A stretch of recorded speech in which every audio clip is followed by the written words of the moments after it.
Happy Friday, everybody. Hopefully, everyone is getting ready to enjoy the long weekend with the holiday on Monday. Happy 4th from yours truly. So, let's talk some sports. Obviously, the NBA free agency started yesterday, and that's been going crazy. Lots of signings, max contracts, a little bit of trades here and there. I just had the big one today with Rudy Gobert going to the T Wolves. Um, but there's some bigger news, actually. It's that I'm going to start uploading 3 podcasts a week. Yup, not just one and not two, but I'm going to do 3. And the reason for this is because I can do shorter podcasts, have it more organized, and I'm actually going to have specific days on specific topics. So on Mondays, I'll be talking about college football. I know I didn't talk a whole lot about that on my last podcast, and I talked a lot of college football in my first one. So Mondays will be just strictly college football.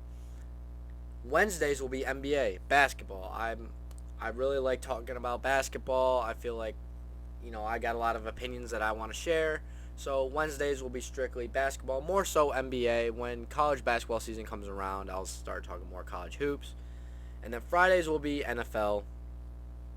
So that's some news I wanted to give to you guys. So be on the lookout for me posting about it on my Instagram. I now have a TikTok. I've been working on that. I'm having a lot of fun making videos. I stayed away from TikTok for a long time, even just for a personal account, just because I felt like I was wasting a lot of time on there, as some of you may be able to relate to. TikTok is one of those things you can sit on there for about 2 hours and lose all track of time.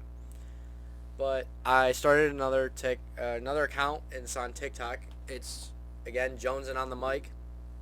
And I've posted, I think, 3 videos so far.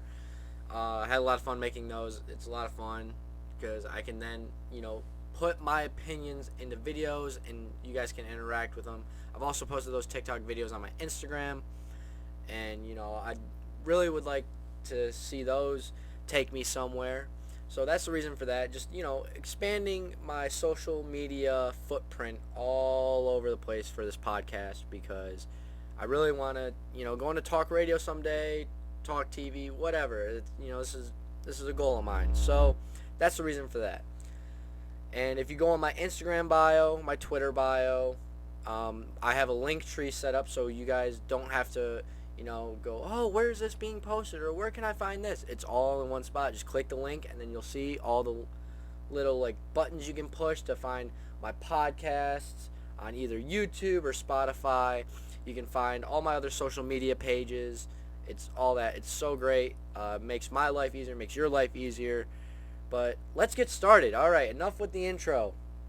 So I put up a poll on my Instagram for the next ranking list, who you guys would want to hear the rankings for. And so, by almost unanimous decision, the wide receivers are going to be talked about.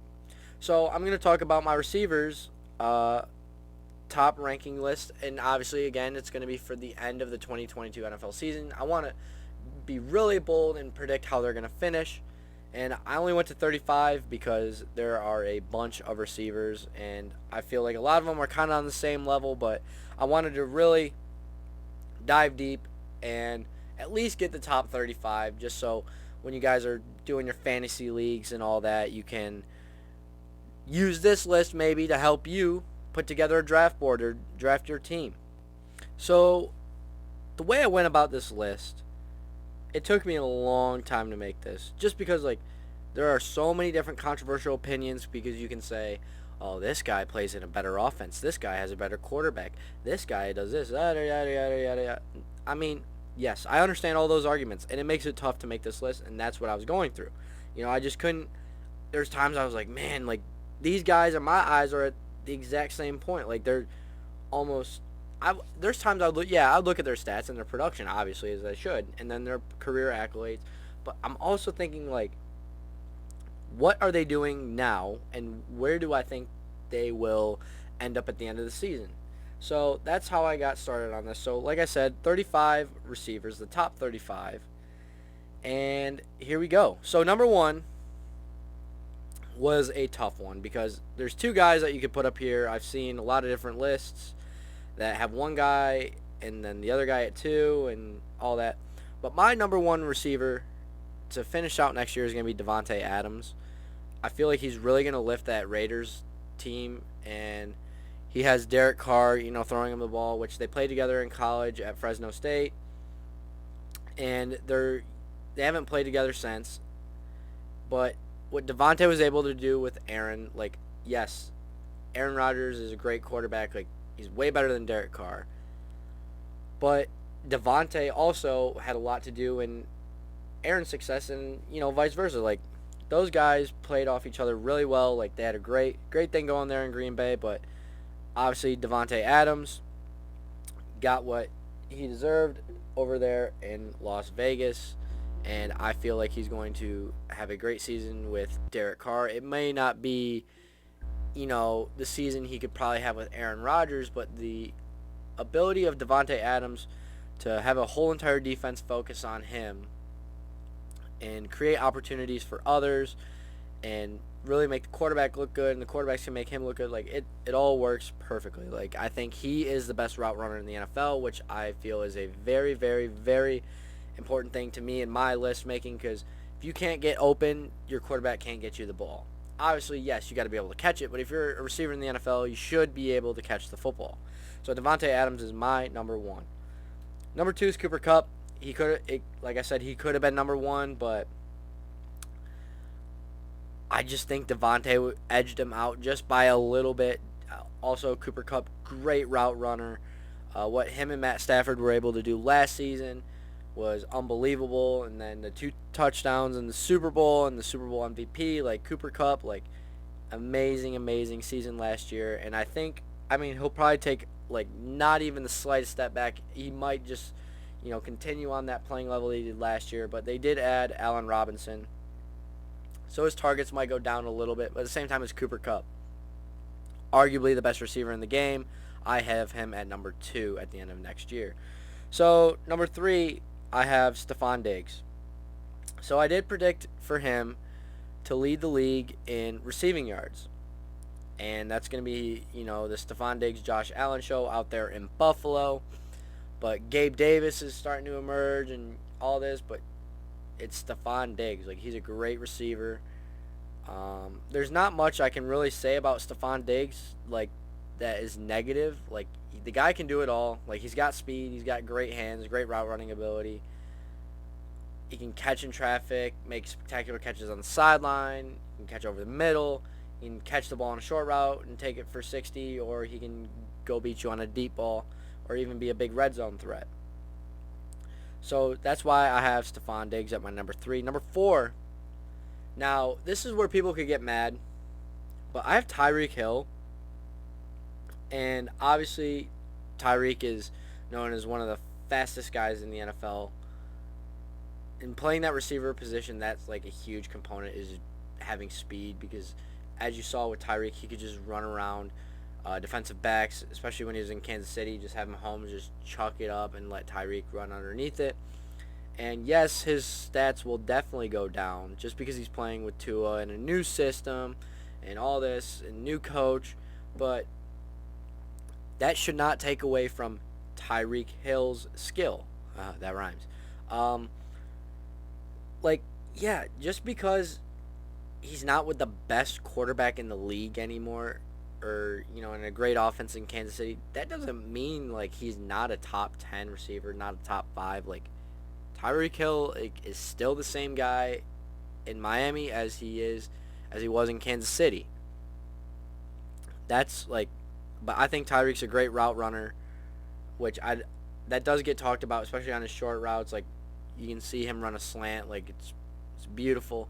But he can also run a comeback, he can run a post, corner, he can do it all, outs, ins, whatever you want him to do, speed outs. But he's got great hands. He can make spectacular catches. He can go up. He's got a good vert. Yes, he's a little undersized, but for him, it doesn't matter. He can win the contested catches. He can make diving catches. He can do it all. So I'm really excited to see what he can do down there in Miami with Tua. And hopefully he has a great season. Obviously, like all these guys, and I've said it before, I wish them all the best. I'll never prey on anybody's downfall or anybody to play bad. But number 5 on the list, Justin Jefferson. This guy has been tearing up the league ever since he stepped on the football field in the NFL. And I plan for him to do it again at the end of this season. Like, I don't see this guy slowing down at all. It really helps that he's getting a new coach with a new system, and the Vikings you should see a lot more production out of that Vikings offense just because of the coaching changes. But if we're basing it off of pure skill, I think Justin Jefferson is definitely top 5 receiver. He's got all the skills that a good receiver could want. Like, basically, if you look at this top 10 that I'm looking at, they all have all the skills. Now, some skills may be better than others when you're talking about certain players and comparing them, but usually, like, if you're a top 10 receiver, you kind of have it all. Even top 15, you have all the skills. You're just lacking maybe one skill that is vital to your success or your team's success. So number 6 is Justin Jefferson's former college teammate in Ja'Marr Chase. Well, the reason I don't have Ja'Marr Chase over Justin Jefferson is because Ja'Marr Chase has only played 1 year. He had one great year, and it was awesome. Like, great year down for him, down there in Cincinnati for him. But I need to see more, just a little bit more, and you can probably assume that people are going to be like, oh my goodness, you have Ja'Marr Chase already better than this guy? Yes. Like, I think Ja'Marr Chase is going to be a star. He's going to be a stud, one of the best receivers that we're probably going to see in the next couple of years. But, again, he's definitely a top 10 receiver. He could be top 5 if you really want to put him there, but I believe he's my number 6. He can do it all. You saw what he did to the best corner in the game in Jalen Ramsey in the Super Bowl. He was open on that last play, but Joe Burrow didn't have time to get him the ball. But Ja'Marr Chase, number 6. Number 7, Mr. I take PEDs, DeAndre Hopkins. He's still a great receiver, but how much of that can you attribute to him, taking PEDs? Well, he tested positive for NFL banned substance that enhances his performance, but he allegedly never even knew about it. He thought everything he was taking was clean. So, again, I can't assume what happened. He did release a statement. He did apologize, but obviously I don't know the full story, so I can't judge him there. But aside from that, like DeAndre Hopkins is a freak. The guy can go win jump balls like it's nothing. Obviously, he had that one catch where he mossed 3 Bills players to win the game, and people, coined that as the Hail Murray. But honestly, I think DeAndre Hopkins made that play. Yes, Kyler Murray made a great play in escaping the pocket and then throwing an absolute bomb to DeAndre down there. But, like, for a receiver to jump over 3 NFL defensive backs and come down with a football in the end zone to win the game, like, that's one of the greatest plays I had ever seen. He can run great routes. There's the clip of him breaking down D'Angelo Hall and getting him hurt just from a crisp comeback route. DeAndre Hopkins, he can do it all. Obviously, you'd like him to be a little bit faster, but who wouldn't you want to be a little bit faster?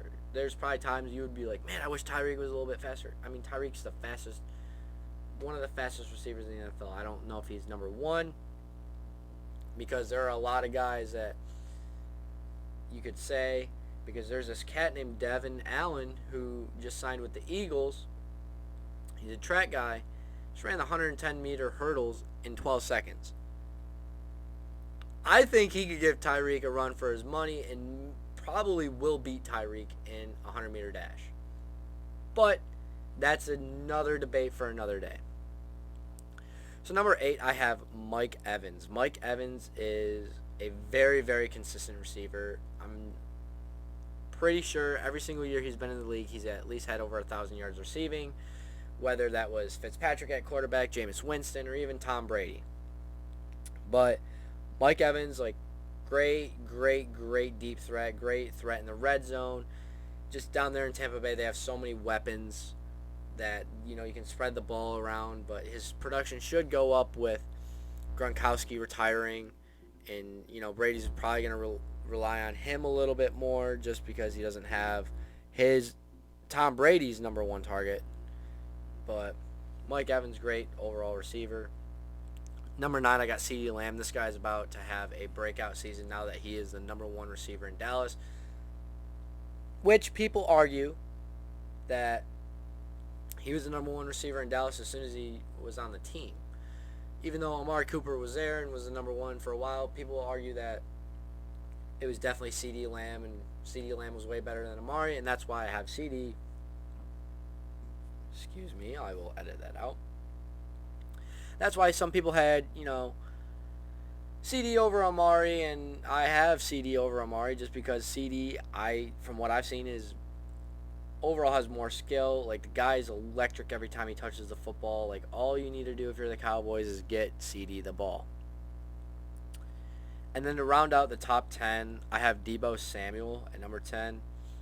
I classified Deebo as a receiver just because that's what he was drafted as and that's what he plays. Yes, he does take snaps at running back, tight end, Y back, all the skill positions on offense. Deebo Samuel can play it, but I have Deebo as a top 10 receiver in the NFL.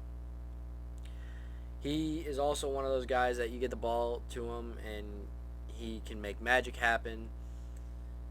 He's a do-it-all kind of guy, and what they do with him in that San Francisco offense is pretty cool. You see that in college, but seeing that in the NFL is not very common. And now you're probably going to see the NFL call that the Deebo Samuel position, or like skill position. And the whole term of running backs, receivers, I think that will die. I saw Melvin Gordon give his opinion on that, and that running backs will probably no longer really be a thing. But I think it will honestly just be a skill position because you're seeing a lot of running backs. They have the ability to catch the football in the backfield, and you're seeing a lot of receivers have the ability to run the ball because at the end of the day, like, all these guys were athletes when they were growing up playing, positions. Like, none of them really played one position their entire life. Like, for the NFL, you just find the best skill guys and you put them where they fit your scheme the best. So, again, the top 10 is Devontae, Cooper Kupp, Stephon Diggs, Tyreek Hill, Justin Jefferson, Jamar Chase, DeAndre Hopkins, Mike Evans, CeeDee Lamb, and Deebo Samuel. So, I'll go 11 through 20. I'll read them all off, and then I'll explain some of them, which I always say this, but it'll probably be I'll explain all the receivers and why I have them where they are, just because of how I operate. I don't know. So 11, I've got DK Metcalf, Terry McLaurin at 12, A.J. Brown 13, Chris Godwin 14, Keenan Allen 15, Odell Beckham Jr. 16, Deontay Johnson 17, and T. Higgins 18. 19 is Michael Thomas, and then to round it out, Adam Thielen at 20. So DK you can argue he's a top 10. I don't have him in my top 10. I may have taken the consideration of him not having Russell Wilson really anymore. Russell Wilson did feed him the ball a lot, and they also did have Tyler Lockett up there in Seattle, which they still do. And so when you have two good receivers, like, the defensive side has to pick who are we going to try to stop this week, who's going to do what. But DK is a great receiver. I mean, he's a very fast guy. He ran a 10.3 in the 100. For a guy who hasn't ran track, he probably hasn't run track since high school. To display that kind of speed at a track meet where you are running against professional track athletes who have ran track their entire life is very, very impressive after only a couple months of training, just to prove a point that he is fast. Now, when it comes to the football field, he's one of the faster guys on the football field. You've seen him chase down Buda Baker. You've seen him run on a deep route. You've seen him catch a ball and then take it another 60. Like most of the receivers, he can do it all. He does have a little bit of a problem with drops, but he'll figure that out at some point, as most receivers do. Number 12 is Terry McLaurin. Somebody's got to free bro, man. He is stuck in Washington. They got to get him out of there. I don't see him having a great career in Washington, at least from a winning standpoint.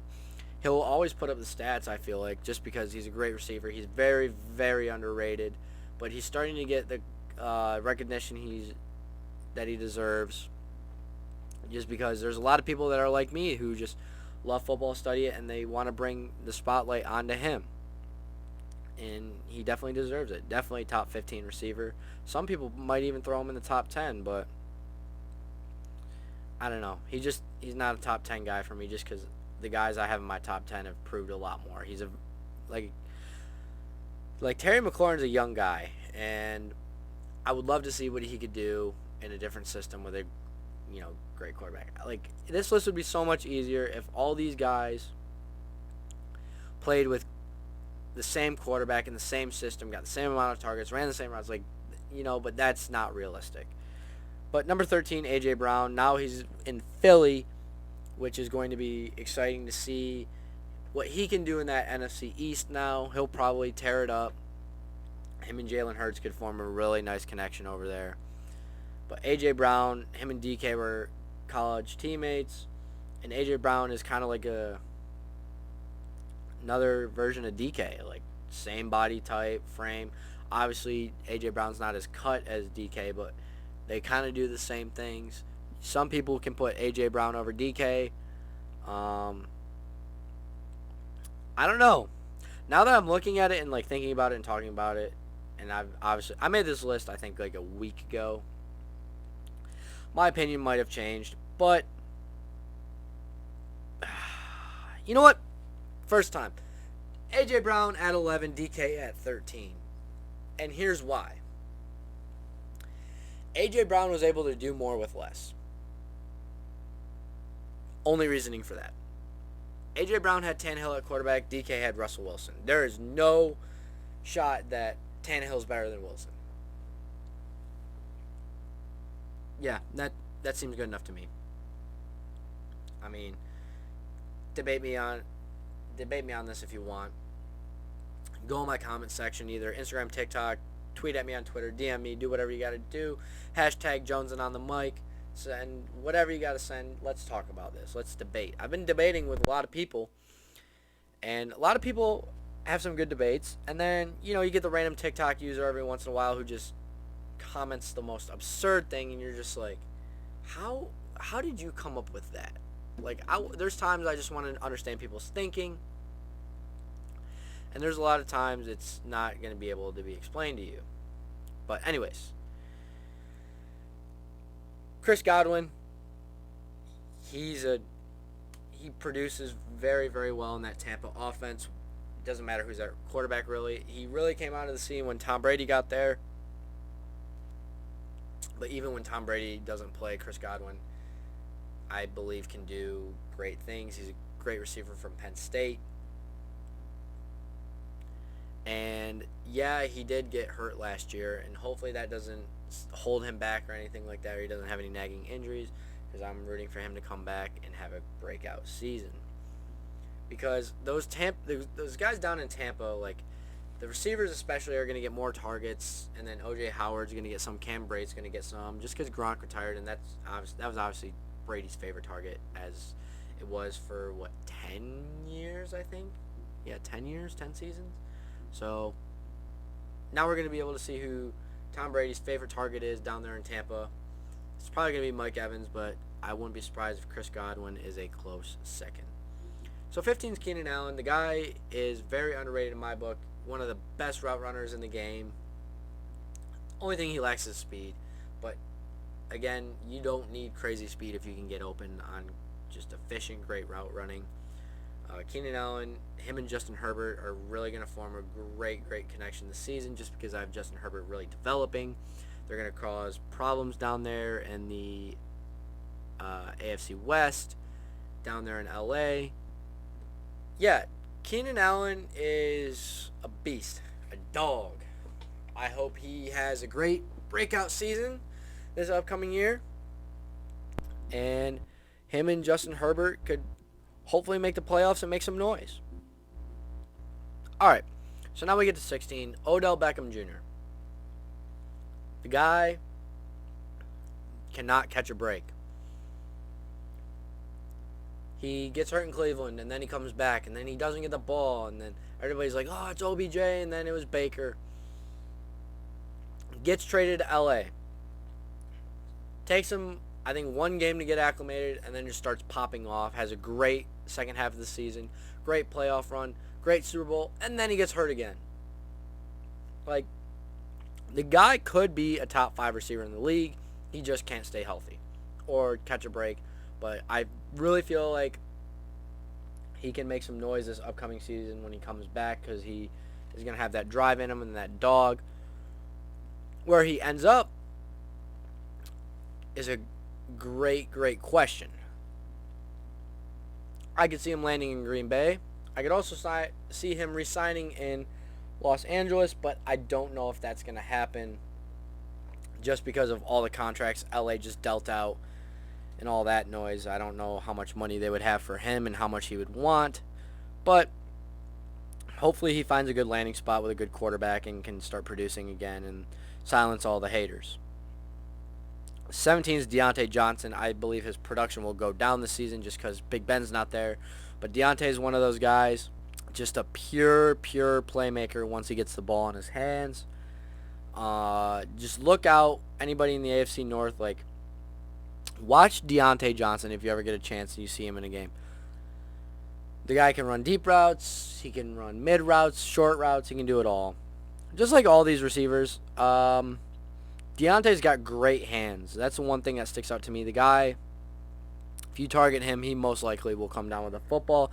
If not, he can bat it out of the defender's hands or it'll be out of bounds, whatever. But Deontay, great receiver. I like watching him play. 18 is T. Higgins. I've seen people put T in the top 15 or even their top 10. I haven't seen enough from T. Higgins. This season will be the make or break one for me to like bump him up.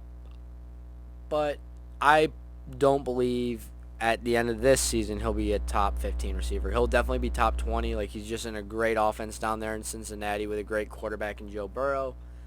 And all those targets, like all those guys are basically going to get one-on-one matchups. Unless you're Jamar Chase, then you might get some double teams here or there just depending on how he performs. But T. Higgins, great receiver. I love watching him when I can. Super Bowl he played. I'm pretty sure he played pretty well. He had a great season. I think he's had a great 2 seasons now. Hopefully he can have a great third one. Number 19, Michael Thomas, another guy who's kind of been battling injuries.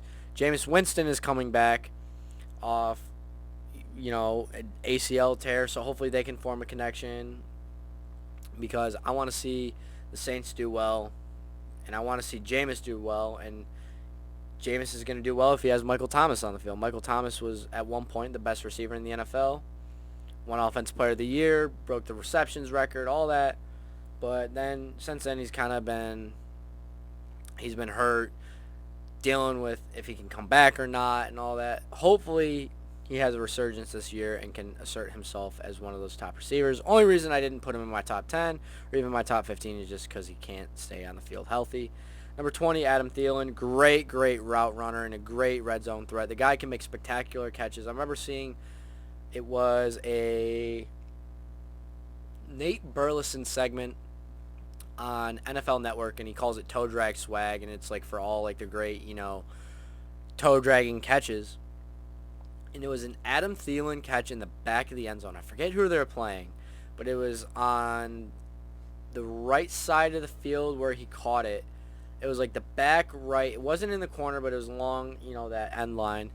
And the ball was like placed like I think it was over his shoulder, and like he barely got his feet in, but like he just did a perfect dead leg toe drag, which if you guys don't know what that is, like if you're a receiver and you know you're coming up on the sideline or out of the back of the end zone or whatever, what you do is literally plant your one foot hard inbounds and let your back leg just go completely dead and let it drag, so it helps you slow down, stop, make the catch and get both feet in bounds. And it's perfect teach tape to show young football players, college football players, high school players, any level of player. Like that's, you watch that and executed it perfectly. But that rounds out the top 20. So again, it is 11 through 20. DK Metcalf, Terry McLaurin, A.J. Brown, Chris Godwin, Keenan Allen, Odell Beckham Jr., Deontay Johnson, T. Higgins, Michael Thomas, Adam Thielen. And now I'll just read 21 through 35. I won't go into too much detail about this. All right, so then 21 is Allen Robinson, 22 Tyler Lockett, 23 Amari Cooper, Brandon Cooks, Mike Williams at 25, Hunter Renfrow, DJ Moore, Julio Jones, Tyler Boyd at 29, 30 is Cortland Sutton, and then Jalen Waddle, Darnell Mooney, Devontae Smith, Michael Pittman Jr., and Marquise Brown. The reason I put Marquise Brown dead last is that guy cannot hold on to the football. Obviously, there's one catch where he was wide open in Detroit and just dropped it. He could have had an easy touchdown where he could have walked in, didn't have to do anything, but yet he couldn't hold on to it. So hopefully he gets a career resurgence down there in Arizona and he enjoys being with Kyler Murray. I don't know why he had beef with Lamar. Like, Lamar's a good quarterback, and Marquise, don't blame your drops on Lamar. Like, bro, we all saw you drop it. We all know you've had a problem with drops your career, but that's okay. You'll figure it out. As everybody does. Or some people, like, I'm drawing a blank. I played for the Steelers 2019 season. Dante Moncrief. That was his name. Yes, Dante Moncrief. Man, I remember there was a Twitter account that I knew somebody ran. They were just dogging on Dante Moncrief. I mean, that guy fleeced the Steelers with that contract, and they eventually cut him. They're like, if you can't even catch the ball for having as many targets as you have, like, this guy was straight up dropping the ball. They cut him, and no one touched him ever since. Obviously, a lot better at football than I am, but if you're getting paid to, catch footballs in the NFL as a wide receiver, I would hope you should at least be able to catch the football when you're wide open.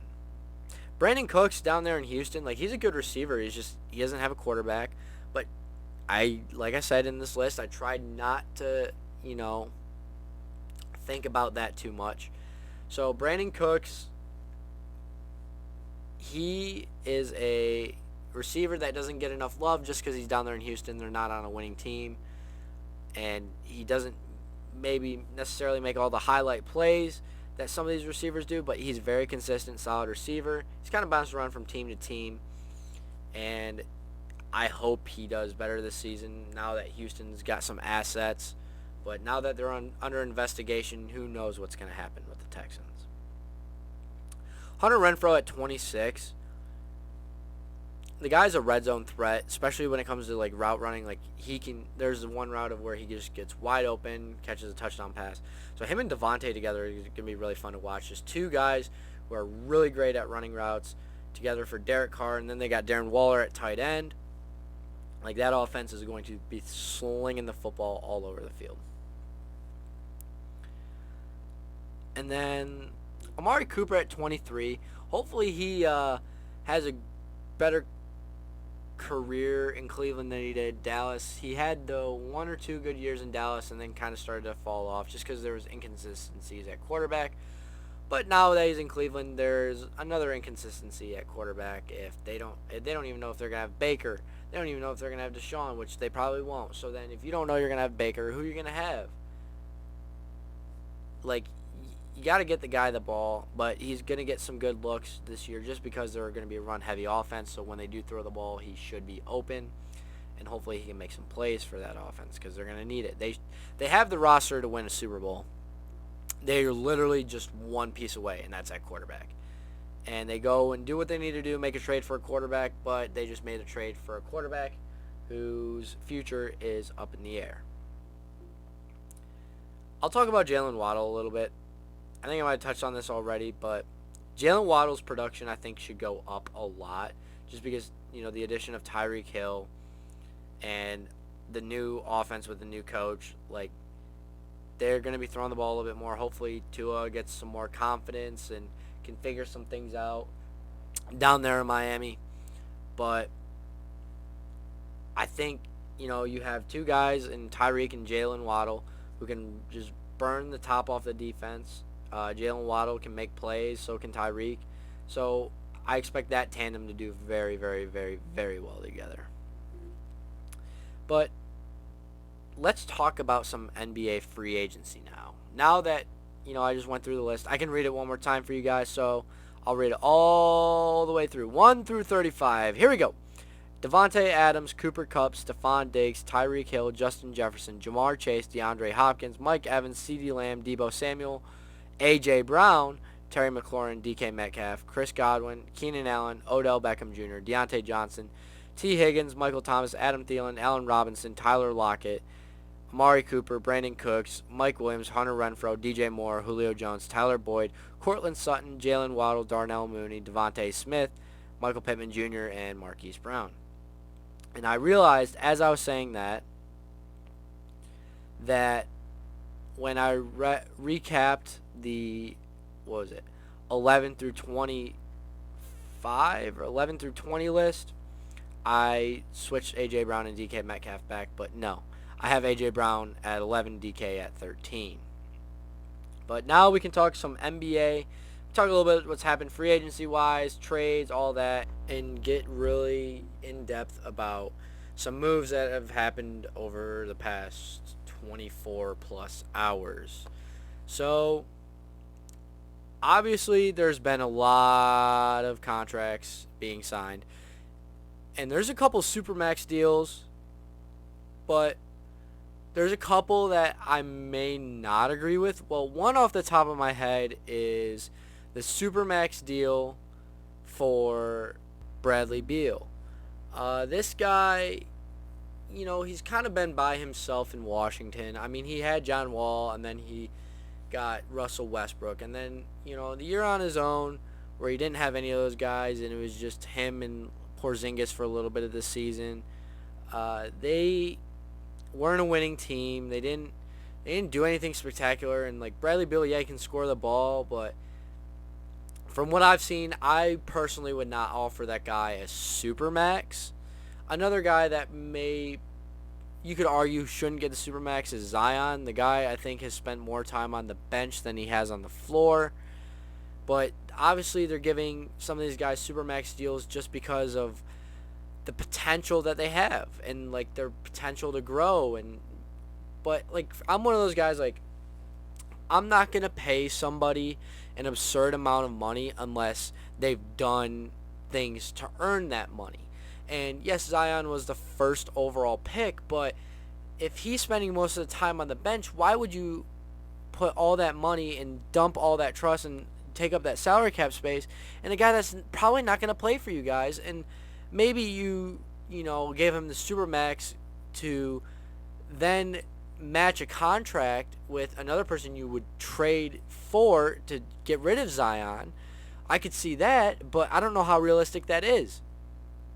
Because at that point, who would want Zion on that kind of a contract? If you don't even know he's going to play or even wants to play for you, like I'm not going to touch him. I'm not going to touch Zion until he proves something to me, until he does something in the league where I'm like, okay, he is worth that amount of money. I might then make a move.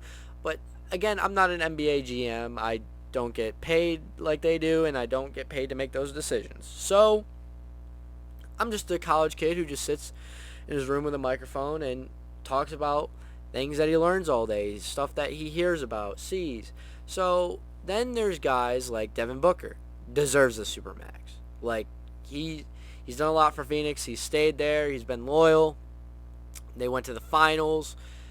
They didn't win, but Devin Booker, you're looking at him, you're like, okay, this guy's an all-star caliber player.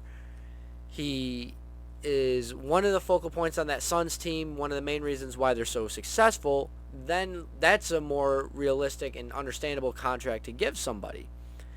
But today I was sitting at my desk, and all of a sudden my phone dings, and I look down, and it's the Jazz trade Rudy Gobert to the Timberwolves. And initially I was like, what are you doing? Like, why? I don't... Okay, so the Jazz have been one of the better teams in the regular season in the West, right? The past couple seasons, they've either had the number one seed or, one of those top seeds. But then you look at the Timberwolves and you're like, yeah, you struggled against Memphis in the playoffs. Like, why are you trading for Rudy Gobert when you already have Karl Anthony Towns? I know Karl Anthony Towns is a great offensive center, and then Rudy Gobert is a great defensive center. But why would you run two centers? I mean, the Cavs kind of do it with Mobley and Jared Allen. I think that maybe that's what they're trying to do. I was talking to one of my coworkers today, and that's what he was thinking.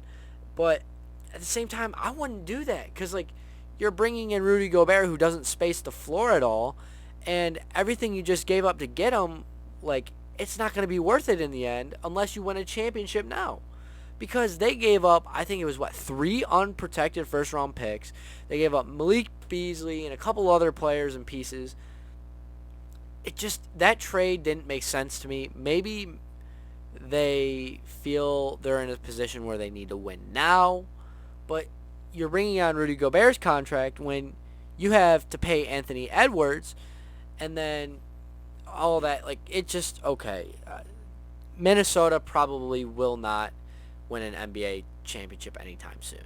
They'll probably be a little competitive, but I don't think this move was a very good move for them. Utah definitely, I believe, came out on top of this trade because they got obviously a bunch of players and they got a bunch of draft capital that they can use for the future to rebuild, unless they're going to use it to flip all that and trade for players to bring around Donovan Mitchell, because I don't think Donovan Mitchell and Gobert were really getting along.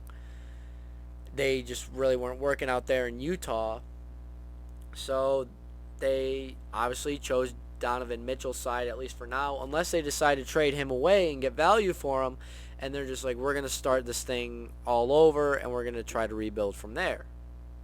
Which, that's why I find these couple days really interesting, because you see all these trades and signings happen. You're like, okay, like, what, like, when the Pistons traded for Kemba, I was like, I love Kemba, but the Pistons don't need another guard. Then you find out they're just going to buy out his contract, which you could have traded him, get something back, like, just get an asset and flip it. Like, yes, you're buying out the contract and all that, but get an asset back if you want. Like, go get a pick for him. I don't care. You get rid of his contract and you get a pick.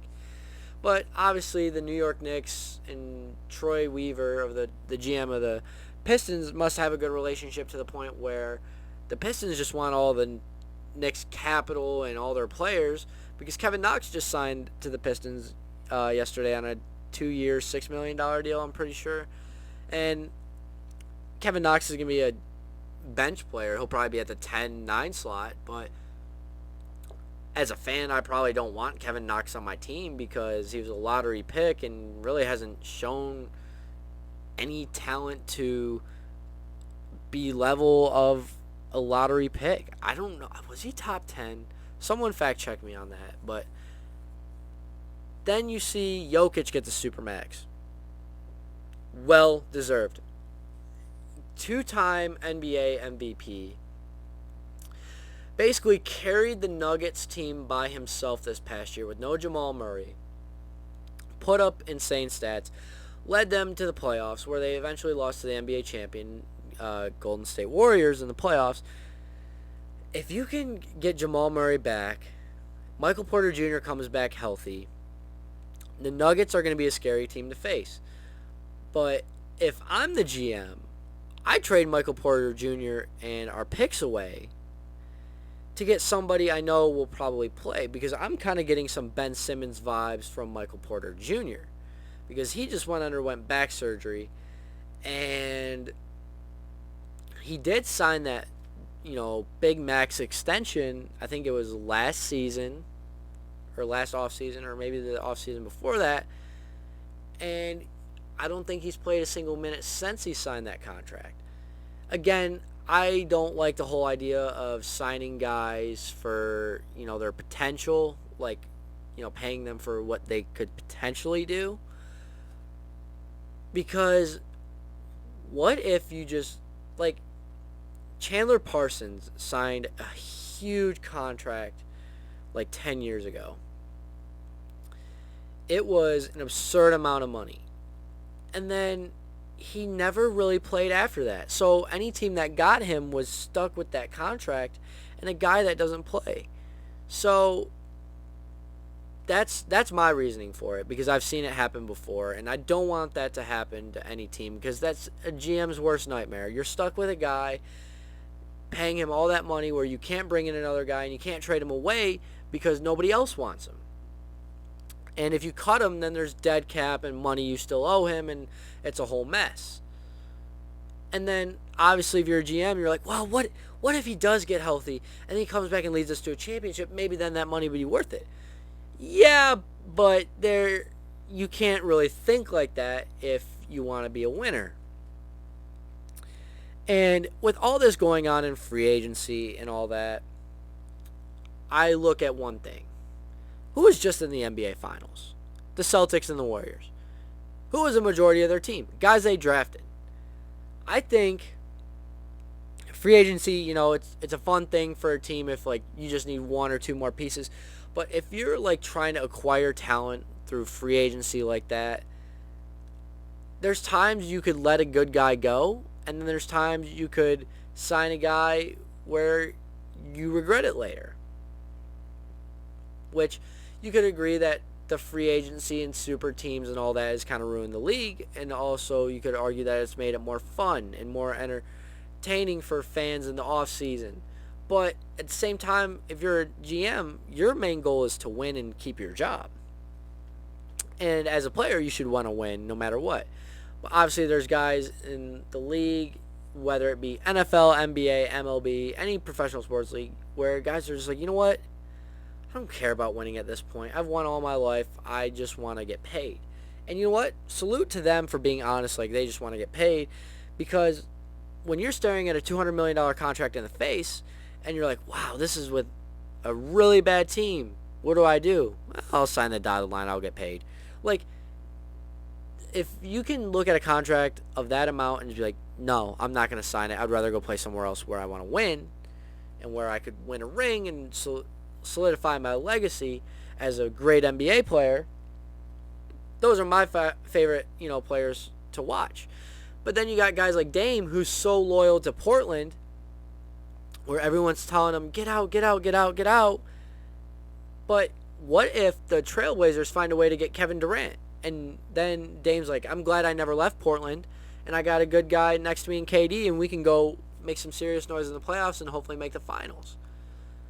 And that's the free agency is just a wild time, whatever league you're watching. And there's a lot that can happen, and then there's a lot that wouldn't happen. Like, so far the Lakers haven't done a whole lot of moves to get themselves in a position where they can win an NBA championship, or even, let alone just make the play-in. Not even make the playoffs now, it's make the play-in. So let me hop into my GMing self.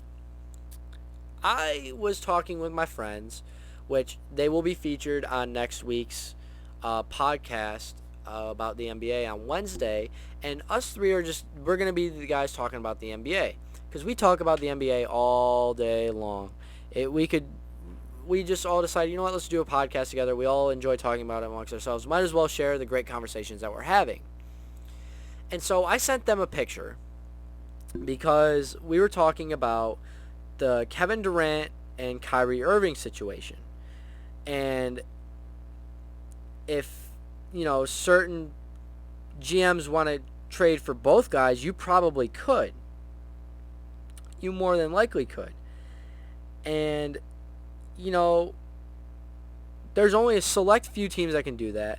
But I wouldn't be surprised if Kevin Durant doesn't want to play with Kyrie anymore, because Kyrie sat out half the season not wanting to play. And, Kevin Durant's trying to win. He wants more rings. He's only got 2. He probably wants 6. He probably wants 10. He wants all the rings he can get.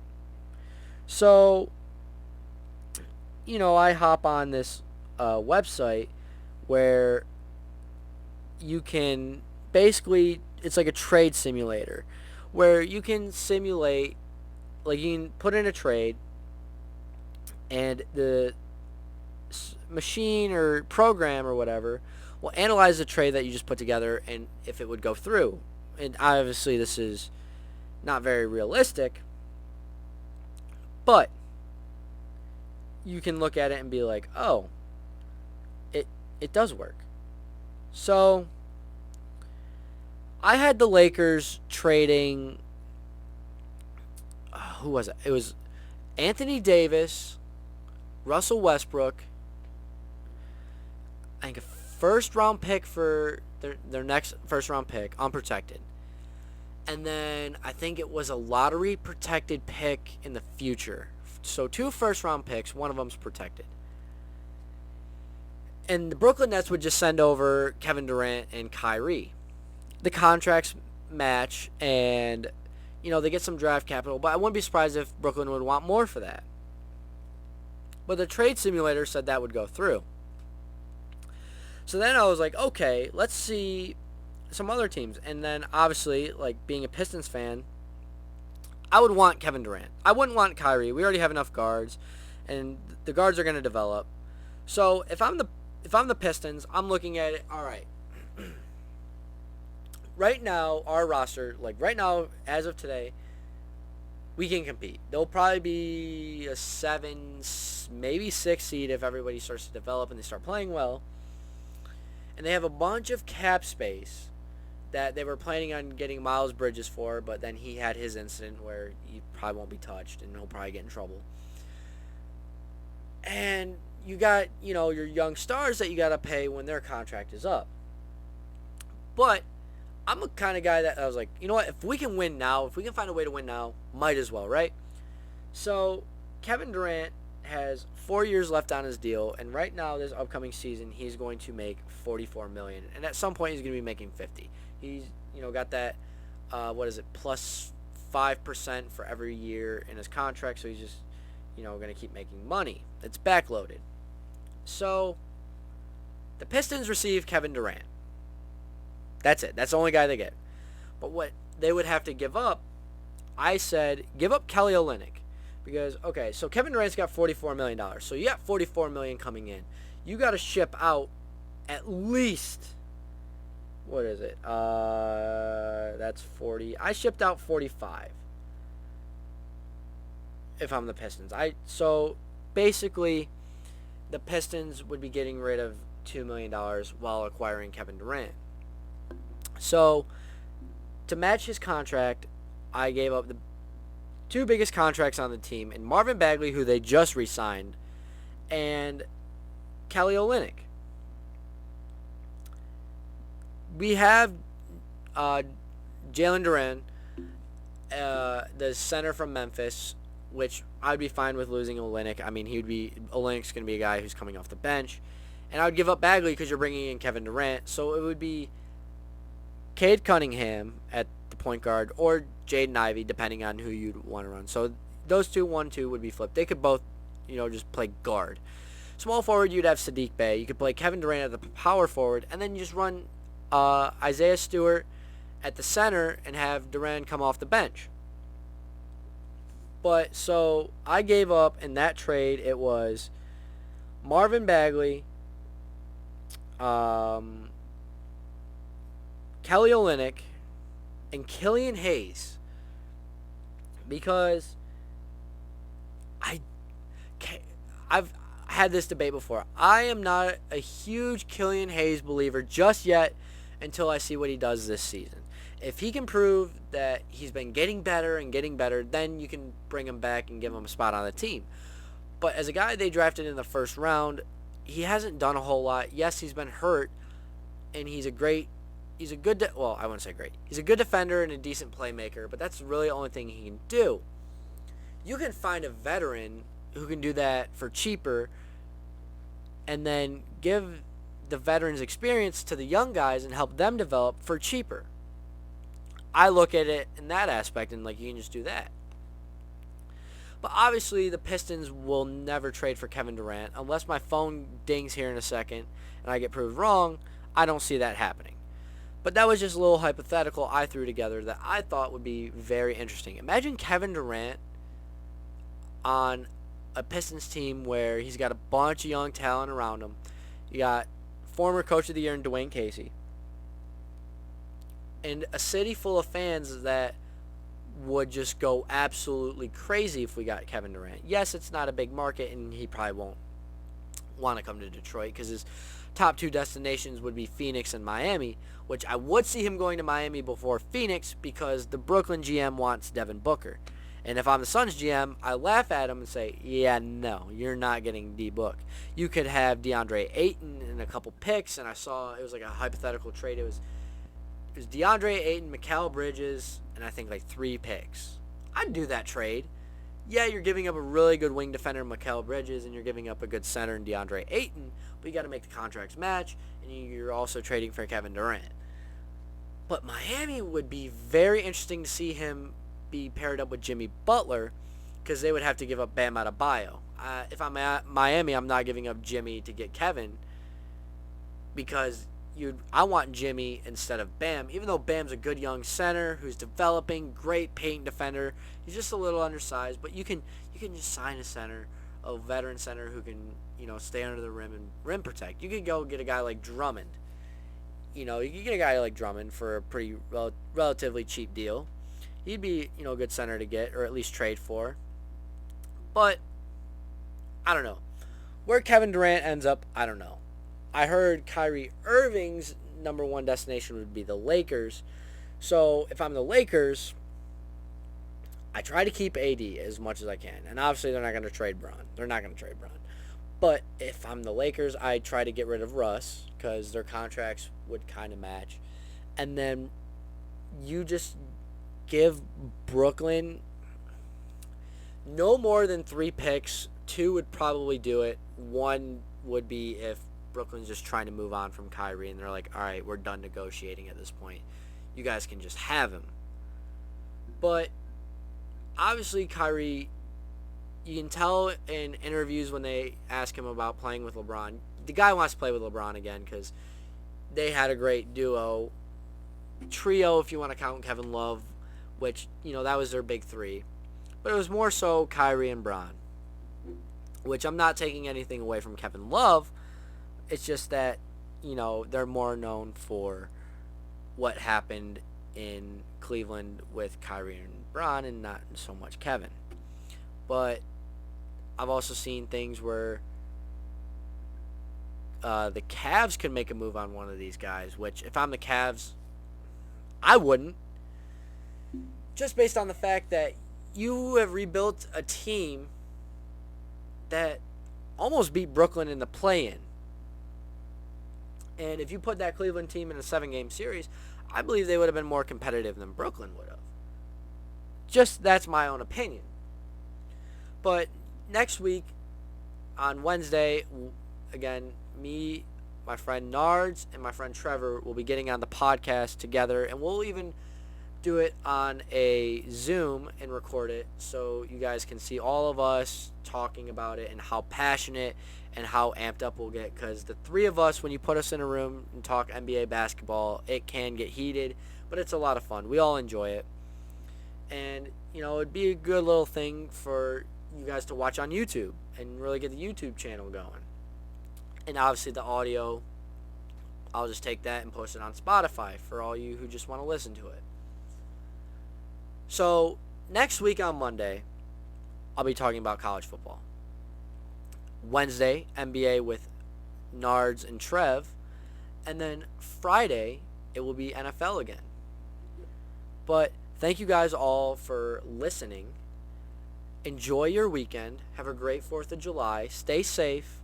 And until next week, peace.